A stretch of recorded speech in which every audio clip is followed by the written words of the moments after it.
Hi, boys and girls. This is Miss Renee. I'm going to read you a story called Love is a Family by Roma Downey. Illustrations by Justine Gasquet.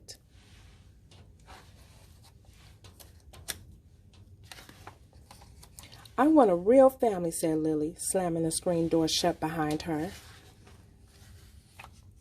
And what would that be, her mama asked. More than just you and me. Tonight is family fun night, and I bet I'll be the only kid in the whole class bringing just one person. What kind of family is that? A small kind, said Mama, but it's still a real family. Lily didn't want to have a snack with Mama like she did most days after school. The house was too quiet and too neat. I'm going next door, she said. Melissa's house was never quiet and never ever neat. Melissa had 4 brothers and 2 sisters. She shared a room with her sisters, and every night they had a pillow fight before they went to sleep. When I go to sleep, thought Lily, all I get is the next chapter in the book Mama and I are reading together. Lily played with Melissa in her noisy, messy house until Mama called her home to get ready for family fun night. Mama asked, do you want to call Uncle Mike and Aunt Lizzie to see if they'll meet us there?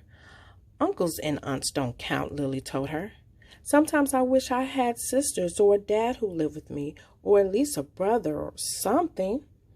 I know, said Mama. Sometimes I wish that too, but most of the time our little family feels just right to me. Love is what makes a family, and we've got plenty of that.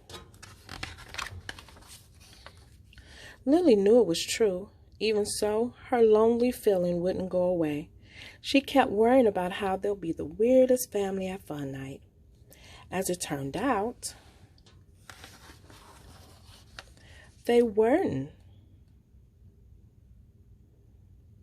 When they got there, they saw plenty of families that didn't look like Melissa's. Lily talked to a girl who was there with just her dad.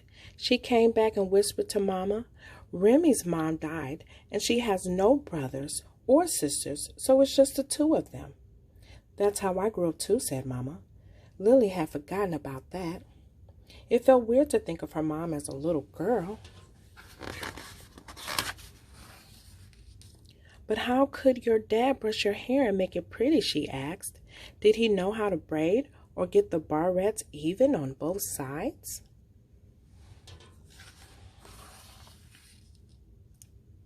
Grandpa learned to do those things because he was my daddy and he loved me. He also baked peanut butter cookies and planned fantastic birthday parties. He sang songs and told awful jokes when I needed cheering up. There are as many ways for families to show love as there are different kinds of families.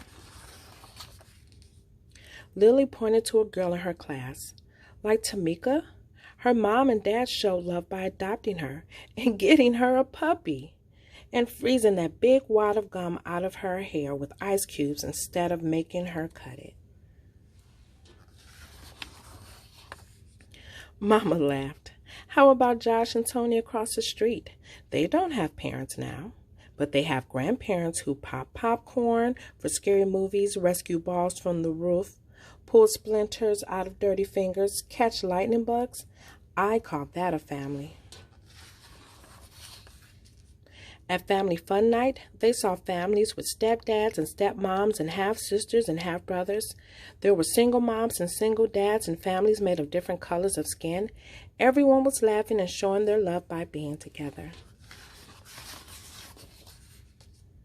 But later, walking home in the cool night air, it was just Lily and her mama again, alone under a million sparkling stars. Lily pointed, see that big bunch of stars over there? That's how big Melissa's family is. That's a nice bunch of stars, said Mama.